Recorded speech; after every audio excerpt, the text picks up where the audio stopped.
Kan judulnya ada kurma nggak sini? Oh ada. Oh komplit. Ada kurma. Kalau makan kurma, Nabi SAW biasa makan kurma dengan semangka.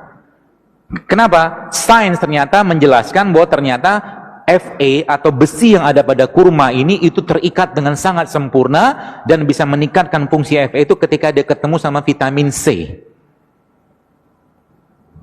Maka makanlah kurma dengan semangka atau jeruk.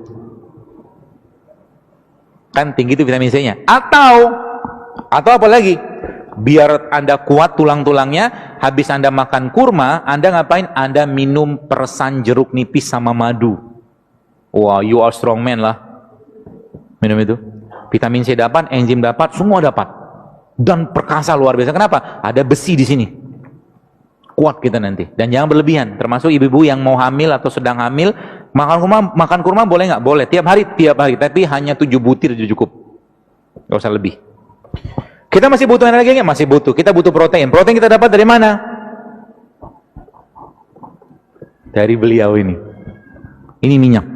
Minyak apa? Ini minyak zaitun.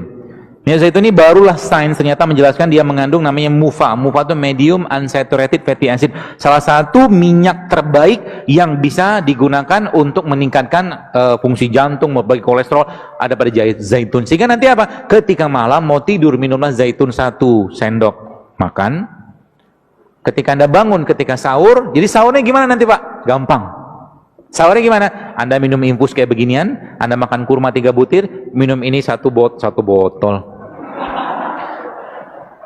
Bagus memang sudah dibatasin ya, biar nggak roaming.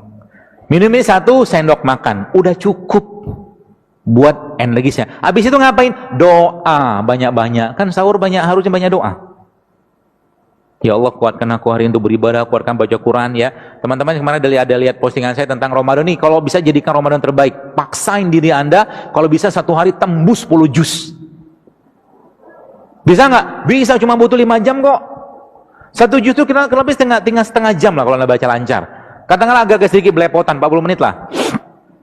40 menit katakanlah kali 10 ya kurang lebih nggak ada 6 jam, 5-6 jam something lah cuman. Push yourself, sebab apa? Ibadah itu kalau nggak dipaksain sampai bila-bila masa, kata orang Malaysia bilang, nggak bakal bisa. Sampai mati pun kalau kita nggak maksain tahajud, nggak bakal bisa. Serius. Sampai kapanpun kalau kita nggak maksain sholat duha, 12 rakaat, nggak bakal bisa. Serius. Ibadah itu kudu dipaksain. Apalagi Ramadan, pahalanya luar biasa besar. Yang biasa sedekah sekarang 10.000, goceng gitu kan. Ramadan, paksain sedekah yang besar gitu kan. Apalagi kalau kita baca Al-Quran, minta sama Allah. Jadi ketika Anda baca Quran nanti, minta sama Allah, ya Allah, jika ada penyakit dalam badanku, dalam kolbuku, maka jadikan Al-Quran ini sebagai penyembuhnya. Itu janji Allah begitu. Maka, apa yang terjadi? Subhanallah, Al-Quran akan merontokkan radikal bebas kalau bahasa saya.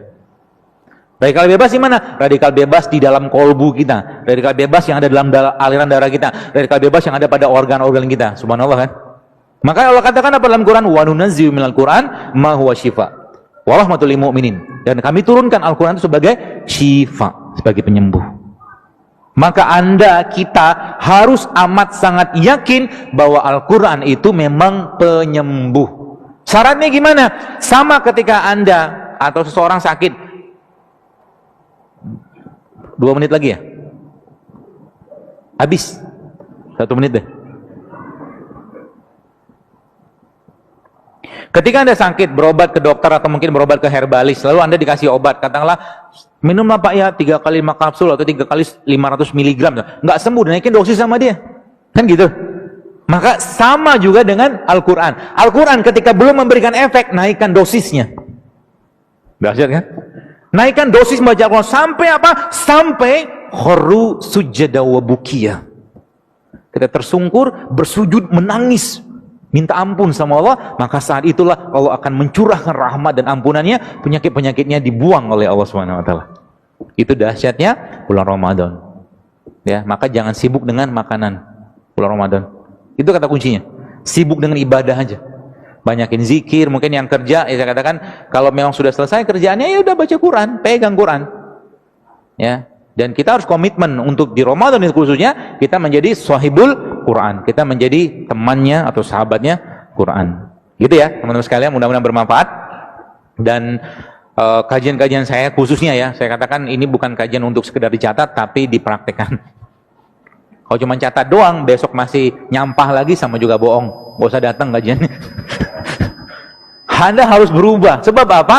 Apa yang kita masukkan dalam diri kita saat ini, itu akan menjadi gen yang akan kita wariskan ke generasi depan. Ya, dan kita lihat Indonesia saat ini luar biasa besar ya. Apa boleh saya katakan? Ya, boleh saya katakan peracunan tanda kutip makanan kita saat ini mengerikan luar biasa. Sehingga apa? Tandanya apa? Autoimun zaman dulu nggak banyak, sekarang berjibun, berlimpah autoimun. Penyakit-penyakit yang nggak ada 50 tahun itu sekarang